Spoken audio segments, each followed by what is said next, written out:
I'm not one for intros, so let's just get started.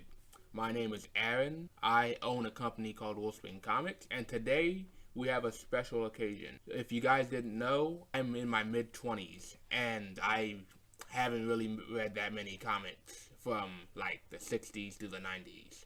And I thought it would be a good idea if we reviewed some of them, some of which will be for the first time.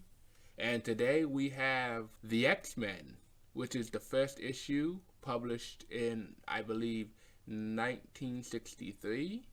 For the record, this is going mostly unscripted, which means I'm going to be giving my thoughts on the comic, and I'll pretty much just be going over most of the story.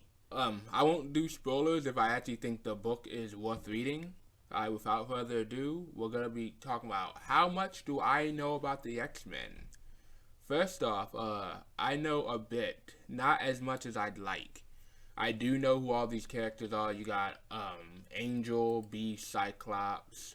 You got Jean Grey, Iceman. I actually think that this was a cool look for him back in the day. And then you got, of course, the signature villain Magneto. So, first things first, I have to rate the cover, and the rating will be from 1 to 5. 1 being the worst, and 5 being the best. So right now, judging by the 60 standards, I do like this cover. It looks pretty good. You got the classic Marvel thing right here. You got a pretty good title. The one thing that sticks out to me is like, they really sell how much of a threat Magneto is. Look, you got everyone coming out at him, and then you got Angel with a freaking bazooka. At least I hope that's a bazooka. And it seems like nobody's touching him. So, all in all, pretty good. I give this a 4. Because it looks good, but it's not like jaw-dropping. Real quick before I get into this was written by Stan Lee and drawn by Jack Kirby. Now, obviously, Jack Kirby is one of the best artists in all comic books. He did a lot to help out the industry. And you have Stan Lee, who's a really good storyteller, but I'm not quite fond of some of his writing techniques. Mainly the yellow caption boxes that tell you exactly what the character's doing as they're doing it, which happens a lot in like the 60s, to my knowledge. But we have Professor X calling the X-Men, and they're all introduced to us right here. What's really interesting to me is when you first notice, when you read the panels, there's some things off with how you actually, like how you get to know some of the X-Men. First off, I noticed Beast doesn't really sound like Beast. I've noticed in like other comics, Stan Lee has this thing where he writes the kind of muscle-bound dudes. He writes them a certain way, and Beast definitely has this trope. So you look at him, he's I don't mind Ice Cube, but I like tickling my arm. It's like, he doesn't really talk like Beast at all. He doesn't act like Beast too, and you'll find out later on. But after that, Professor X does what he always does best, and that is be a dick to children.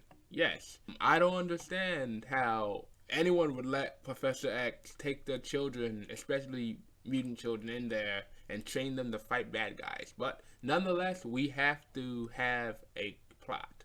And don't get me wrong, I actually do like it. I just think it's funny that he puts these guys through so much pain. Look at this. He's just telling Angel, yo, stop, you better not mess up, bro. So, after training, you got the classic Joker, Iceman. And what's funny to me is that they actually tried to set up a love-hate relationship with Beast and Iceman, where Iceman is always pulling jokes on him. You can see in the beginning right here. Freezing his arm, he's putting jokes on him, and Beast just isn't taking his stuff, and he always tries to get back at him. Which, now that I think of it, I think this is a good callback to the Fantastic Four with the Human Torch and Thing, because they had the same dynamic. Human Torch always made fun of Thing, and Thing was just, always making threats and stuff at him. And Cyclops' character is mostly the same. He's a hard ass who does everything he can for the professor. And once again, the professor is a douchebag because he tells Cyclops to straight up Merc Beast. Like, he literally is like, yo, don't hurt him, but I want you to attack this man right now. And then Cyclops is just like, bet, I got you, sir. Even here, it's like, bang. So, after this, we're introduced to Marvel Girl. And I like her characterization here. She's, actually, no, I take that back. Because with her, I don't know, she's just, she's cool, but she's kind of generic. I don't know if this was a thing for the 60s, but it takes a while for her to get into the classic Jean Grey that everyone else knows and loves. Or at least the one that I've come accustomed to. So what I gathered from this is that Jean Grey doesn't have telepathy right now. She has telekinesis. And that's pretty cool. Professor X is going over why he joined the X-Men, and Beast, once again acting out of character, is a real creep in this one. Like, it's strange, because if you look earlier, when she joins the team, and let me see if I can actually find it. Right here, it's strange, because Iceman is usually known for being a ladies' man, and, you know, like, trying to get at the girls and whatnot. Here, he does not care. He was the only one that didn't care about Marvel Girl. That is until he saw her later, but we'll save that for later. Right now, I want to get to the highlight of this comic, which is Magneto. Magneto was the same ever since he came out, bro. He did not care. This man said, yo, I'm about it, you ain't about it, mutants are superior. And he just goes on a freaking swag spree, bro. This man goes into a base. Like, dude, look how cool Magneto is, man. This man is so cool. He tells the guards, yo, you're gonna give me this base, and then he has time to write his name in cursive. How much of a badass do you have to be to do that? So naturally, Magneto's just showing off. He's like throwing rockets at people, displaying. Look at that strut, man. Look at that, yo.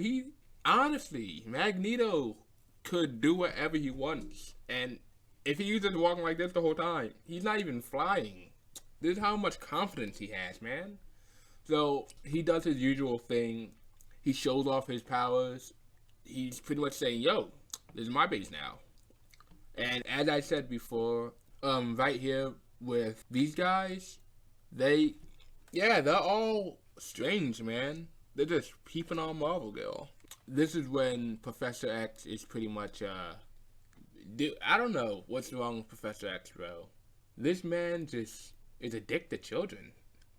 He's like, yo, you guys have 15 seconds to come to me, or else I ain't tolerating no excuses, bro.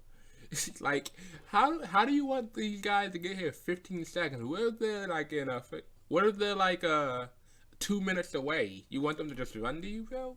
I don't know. Professor X is just unreasonable. So he tells them what Magneto's up to. They pretty much go over and try and stop him. But real quick, I always thought that Angel was an interesting character. Look at him, bro. Like, as a kid, I've always wanted the power to fly. So we get to the base. They go and try to attempt to defeat Magneto. Right here, this is cool because it shows you how powerful Cyclops can be. And he's strong enough to stagger Magneto at this instance. So either Cyclops is really strong or Magneto is just that weak. And if he was that weak, I don't care because this man still had the swagger to pull it off. You would not know. You would not know. Like, look, had him on his ass. He got back up. He was like, yo, okay, I see. I ain't gonna let it happen again, though. So he launches the missiles. He launches missiles at him. And dang, look at he got Angel going cross-eyed, bro. I like it. So Angel just flying to avoid the missiles. Iceman is fast enough to not only catch them but freeze them midair. And I guess he messed up the targeting system. That's pretty cool. But you know, Angel can't last So Beast has to go and help him out. Pretty good feat so far. But then we have Magneto again, back to being a badass. Look at this. He said, despite their seeming youth and inexperience, they are mighty antagonists. I must never again make the mistake of underestimating them, but I shall still prove to be the master. He's like, okay, you had that, but you ain't gonna happen again though. I like that. So obviously he's trying to get a plan together, or he's thinking, yo, I had enough of these kids, and he just throws this at him, rocket fuel, and at this point he kills the X-Men. But he was so close. Like, this is a good panel, bro.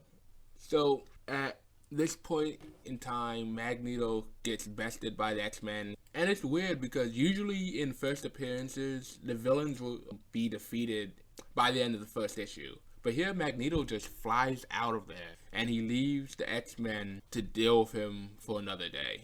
So, thoughts on the story? Story's pretty good. Again, there are some slight character deviations, mainly in the Beast. I didn't really get a feel of how he usually is in later issues. But favorite character so far, it would have to be hands down Magneto. The man just did not let up, and he did not care who was in his way. This man could strike a pose. This man could freaking ruin your day. He did not care, and I'm surprised. Most boring character, at this point, Cyclops. And it's weird because Cyclops is one of my favorite X-Men. I'd rate him in the top 5. So, seeing him right here, I can understand why some people would say that he's boring. I don't know. I just did not feel him in this one. Professor X, though, he is on brand with what I've heard from him. This man is a huge douchebag. He does not care about the kid as much as you would have him believe to be so. And yeah, that's gonna be it for today. There's gonna be a bitch to edit, but we'll see how it's going. Yeah, if you want more from me with the series, leave a like, subscribe if you want to. I'll probably do more of these. And it's just testing out the system, see how refined everything is. Well, this is Aaron Jordan, Wulfsbane Comics, and I hope you have a good day.